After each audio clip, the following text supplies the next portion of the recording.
Hi friends, welcome back to my channel. Viewers, இன்றைக்கி நம்ம பார்க்க போகிற வீடியோ என்னென்னு பார்த்தீங்கன்னா, பேடிஎம் வாடிக்கையாளர்களின் தலையில் குண்டை தூக்கி போட்ட ரிசர்வ் வங்கி. இதில் பணம் இருந்தால் உடனே செலவு பண்ணிடுங்க. வாங்க இன்னைக்கு அதை பற்றி பார்க்கலாம். பேடிஎம்முக்கு ஒரு மிகப்பெரிய அடியாக ஆர்பிஐ அந்த நிறுவனத்தின் பேடிஎம் பேமெண்ட்ஸ் பேங்க் லிமிடெட் அதாவது பிபிபிஎல்ஐ பிப்ரவரி 29க்கு பிறகு எந்த ஒரு வாடிக்கையாளர் கணக்குகள், ப்ரீபெய்ட் கருவிகள், வேலட், ஃபாஸ்டேக்ஸ், என்சிஎம்சி கார்டுகள் போன்றவற்றில் மேலும் டெபாசிட்கள் அல்லது கடன் பரிவர்த்தனைகள் அல்லது டாப் அப்களை தடை செய்துள்ளது. விரிவான முறைமை தணிக்கை அறிக்கை மற்றும் வெளிப்புற தணிக்கையாளர்களின் இணக்க சரிபார்ப்பு அறிக்கை ஆகியவற்றை தொடர்ந்து ஒத்துப்போகாதது. மேலும் மேற்பார்வை நடவடிக்கைகளுக்கு உத்தரவாதம் அளிக்கப்பட்ட பின்னருமே ஆர்பிஐயிடமிருந்து இந்த நடவடிக்கை எடுக்கப்பட்டுள்ளது.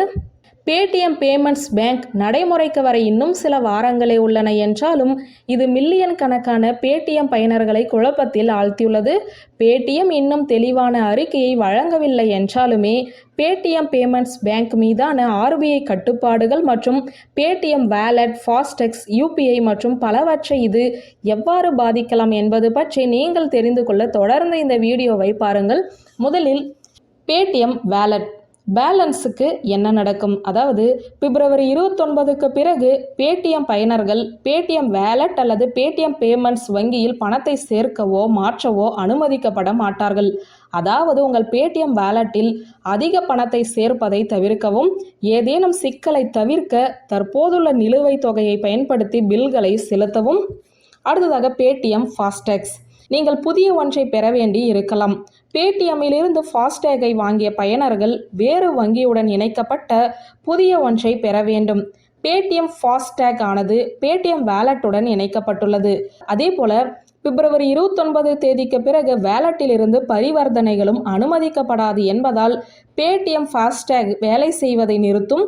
எனவே மற்றொரு வங்கி கணக்குடன் இணைக்கப்பட்ட புதிய ஃபாஸ்டேகை பெறுவது பரிந்துரைக்கப்படுகிறது. அடுத்ததாக யூபிஐ பணம் மற்ற வங்கிகள் வழியாக அனுமதிக்கப்படும். அதாவது பேடிஎம் பயனர்கள் பேடிஎம் பேமெண்ட்ஸ் வங்கி மட்டுமின்றி எந்த வங்கி கணக்கு மூலமாகவும் யூபிஐ பரிவர்த்தனைகளை செய்யலாம். உங்கள் யூபிஐ அட்ரஸ் பேடிஎம் பேமெண்ட்ஸ் வங்கியுடன் இணைக்கப்பட்டிருந்தால் பிப்ரவரி 29க்கு பிறகு உங்களால் எந்த பரிவர்த்தனையும் செய்ய முடியாது. யூபிஐ முகவரியை வேறு எந்த வங்கியுடனும் இணைக்கப்பட்டுள்ள பயனர்கள் பிப்ரவரிக்கு பிறகும் பரிவர்த்தனையை தொடரலாம். அடுத்ததாக பங்குகள், மியூச்சுவல் ஃபண்ட்ஸுக்கு என்ன நடக்கும் என்றால், பேடிஎம்முக்கு எதிரான ஆர்பிஐயின் உத்தரவு பேடிஎம் மணி செயலியை உள்ளடக்காது. இந்த சேவைகள் எஸ்சிபிஐயால் கட்டுப்படுத்தப்படுவதால் பேடிஎம் மணி ஆப் மூலம் பங்குகள் மற்றும் மியூச்சுவல் ஃபண்ட்ஸுகளின் விற்பனை மற்றும் கொள்முதல் மீது ஆர்பிஐயின் உத்தரவு தாக்கத்தை ஏற்படுத்துமா என்பது இதுவரை தெளிவாக சொல்லப்படவில்லை. வியூவர்ஸ், இந்த வீடியோ உங்களுக்கு பிடித்திருந்தால் லைக், கமெண்ட், ஷேர் பண்ணுங்க. நன்றி.